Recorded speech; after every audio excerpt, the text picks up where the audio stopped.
This episode of Coffee Talks is brought to you by Markham LLP Accountants and Advisors. Hello, folks, and welcome to another edition of Coffee Talk.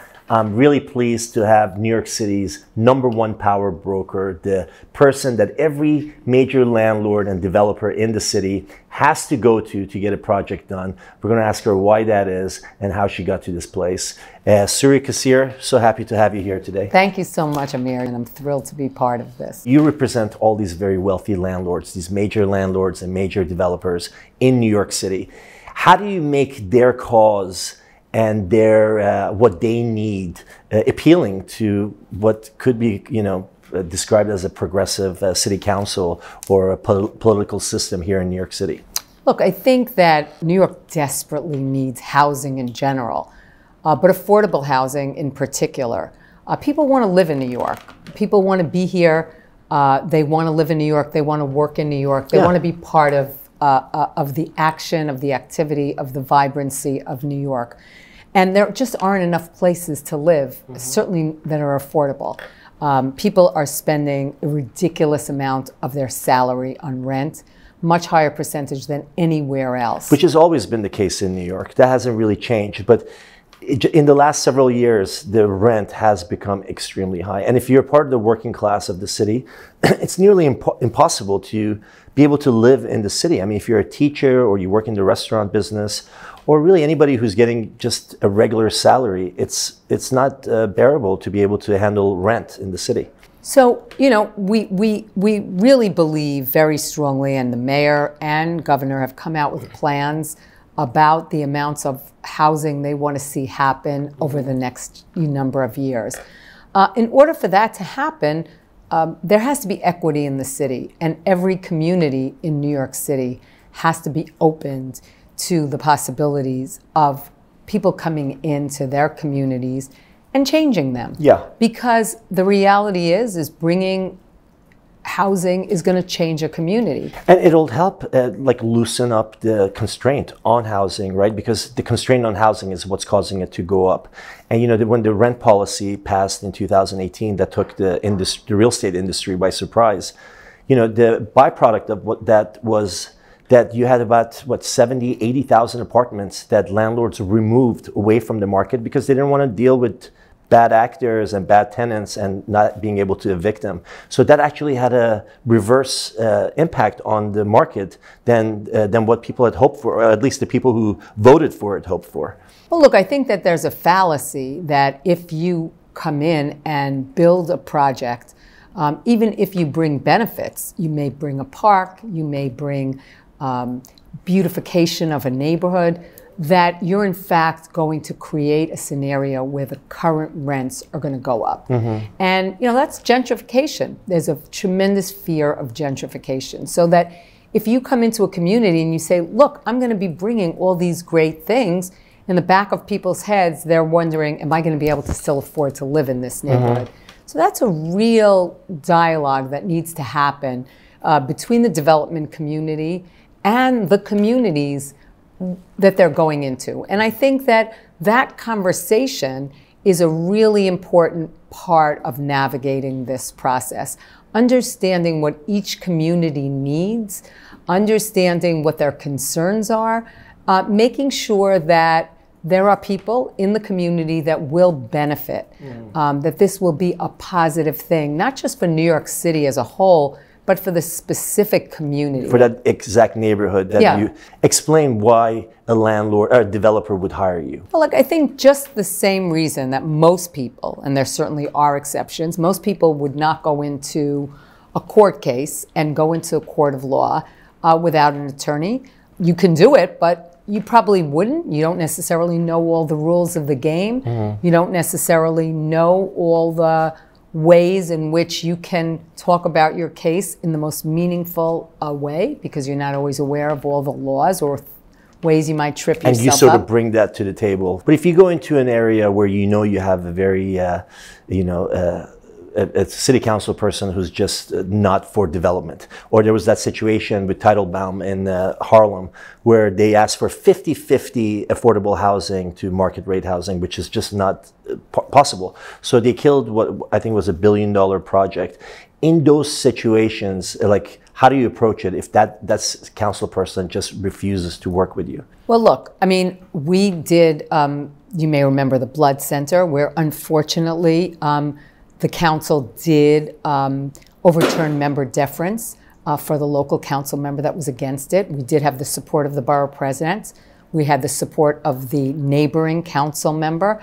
And we took it to a vote and ultimately did have the support of the council because there was a belief that there were benefits that were way beyond the shadows that were going to be impacted by a couple of neighbors. And that in particular, the blood center, the new building of the blood center was really going to be doing research in sickle cell anemia, and we engaged the local the not-for-profit organizations that work in that area. They said they needed this. And this they is said necessary. this is very, very important. So that they obviously went helps to the a lot. caucus, the Black, Latino, and Asian caucus, and said this is a key issue Right. for us.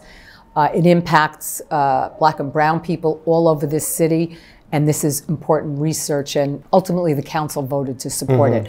I think this speaker very much would like to get members to yes. And so I think working with the speaker, working with other stakeholders, other council members, leadership of the council, really encouraging people to get to yes. We just did the Innovation Queens project, 5-block rezoning, major 2 million square feet, and a very significant amount of money, 3 different developers. And we were able to get the council member to yes. It was challenging, but we were able to get it. How do you do that? Like, so you have the 5-acre thing, you got 3 developers. Do you tell these guys, like, you know, pull out your checkbooks? Like, how do you, Look, it wasn't about taking out a checkbook. It was much more about let's really hear what this community wants. We worked with City Hall, but more importantly with the Speaker's office and the leadership of the Speaker's team to address this. Right. But HPD came to the table, Housing Preservation Development, came to the table. We had some creative ideas about how to make this all work, and they were very receptive. That's good. And we had the unions, and the unions were very, very big advocates. Of course, they're going to build 5, 5 city blocks. It's great. There are 51 council members, many of them, and many elected officials today will not take money from real estate developers. So if the PAC has any money from developers or landlords, they wouldn't accept it? If it's a PAC that is comes from a group of developers, they will not take it. Yeah. So there are definitely council members. They don't want to be influenced. I think it's more important to engage local stakeholders and get them to be advocates for the project. Again, whether it's unions, whether it's a school that you're giving, so that parents who care about the project, whether it's local organizations that are going to get space in the project, all kinds of ways. Is there a sustainability angle? Is there a preservation angle? What are the benefits, and how do you engage those people that care about those benefits? When we did One Vanderbilt together with SL Green, Mark Holliday, the CEO, that was an incredible project over many, many years. Mark started with the assemblage. It was at the time that the East Midtown rezoning was going through the previous administration under Mayor Bloomberg and the previous speaker under Chris Quinn. It died at the last minute. We went back and said we wanted the Vanderbilt corridor, which was the precursor to the East Midtown rezoning, because Mark Holliday had an anchor tenant in TD Bank.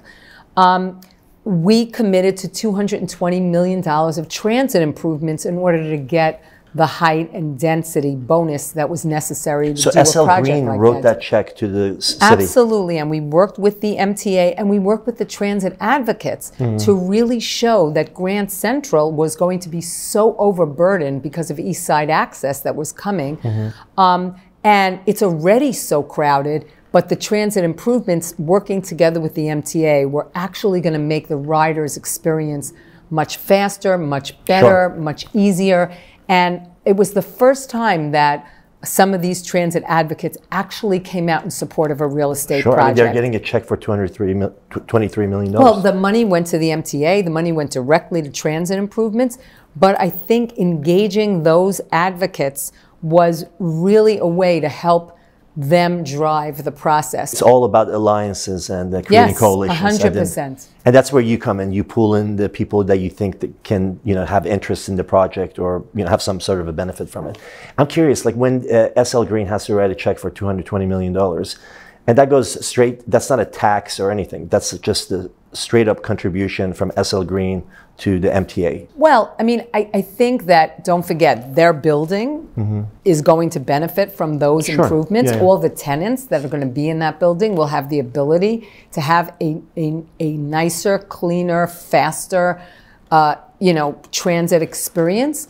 But I think they thought it was part of the public benefit of being next door to Grand Central and making Grand Central better. Is there a time where you turn clients away?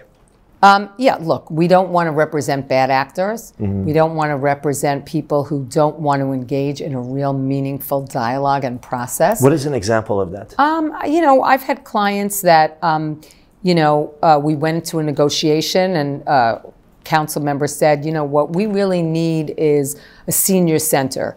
Senior housing. And the client said, sure. And then we left and the client turned to me and said, I have no intention of doing that. And I said, okay, well, I think we need to part ways because I can't be part of, you're making a commitment when you have no intention of honoring that commitment. I, for one, and my team, we feel very, very strongly that we want to be credible, we want to be honest, we want to be transparent. And when we say something, we need to make sure that it will be backed up. And so we want to represent people that care about maintaining relationships, care about, being honest and above board and transparent and doing things the right way. I certainly, feel a tremendous responsibility.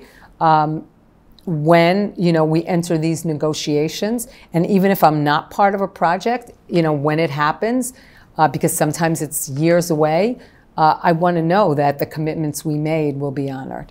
Local Law 97, that's, it's asking for all these assets and these buildings to be, green and sustainable and all these changes that they have to make. There's like heavy burden of costs that's going to be on landlords who currently have or facing increased taxes and maintenance. Yeah, look, we talk about this a lot, and I think that there have been industries that have gotten some relief from the regulations based on what's happening, and I think that some of that makes sense. I think there might still be an opportunity when the regs come down to have, in some way, influence some of it. But I think it's an important priority. It's been an important priority of the administration. And I think that there are office buildings that are just not going to make it. I don't know if it's 20% of the market, but that's why both on the city and state level, there's lots of conversation about conversion from office to residential. I was with a major landlord recently. We looked at every single one of their assets. They have 19 million square feet just in Midtown. They don't have a single asset that's suited to be converted into residential. That's out of 19 million. And I think Moody's did an analysis that only 3% of the buildings are suited for conversions. And so that's not really going to change anything. And I talked to the mayor about what they are doing to push this, because it's going to have serious tax implications for the city. That is one example of the challenges of government policy and a practical reality. And I think that we talked about this earlier. One of the challenges is that oftentimes people who are in government making these decisions are not necessarily in the field.